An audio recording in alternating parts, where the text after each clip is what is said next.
All right, so I got a lot of things going today here on the farm, and one of those is all of those seedlings that I got out of the mangoes, or sorry, seeds that I got out of the mangoes yesterday have to be dried. They're still really moist. I actually kept them in a bag last night so that the critters wouldn't get them.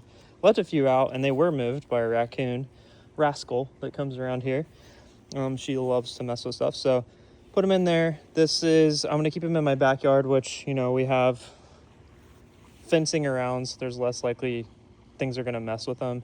And then I thought about it, and this new cart that I got is actually perfect for it. It's kind of like a drying rack. Now I'm going to have to spray it off because probably actually scrub it off, all the juices and stuff that are still on these. But this should be a good way. This is going to get sun throughout most of the day, and then I can move it when I need to go ahead and move it into the direct sun more if it does get behind the trees a little bit. So this is part 2, drying these things out, because it's going to be impossible for me right now to cut into these because I won't be able to hold them.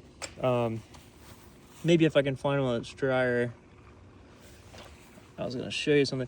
I think that these are actually turpentine mangoes, because I looked them up last night and they look identical, and the seeds on a polyembryonic, which turpentine are, they look more like this.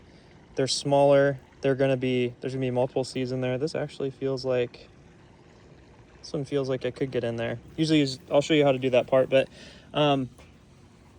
basically they're a smaller seed. They have multiple different kind of like crevices that are different parts of the seed, or different sections of the seed, and they will grow into their individual own trees, which means that this could actually be more like 400 trees out of the 200 that I have, depending upon what they do.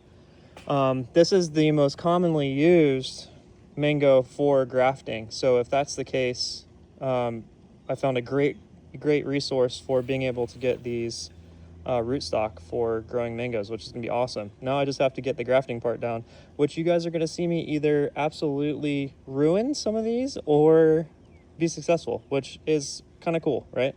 But yeah, so this is the second part, the drying. These will all dry out, and then what I'll probably do, we'll see how it goes. I usually use like a butter knife or something that's not too sharp, or we might try using the clippers, because you don't want to cut yourself with a really sharp knife, and a lot of people I see do that.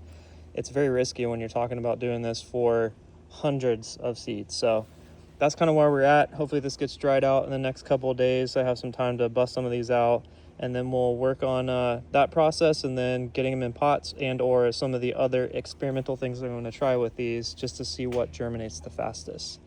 All right, on that note, catch you at the next video.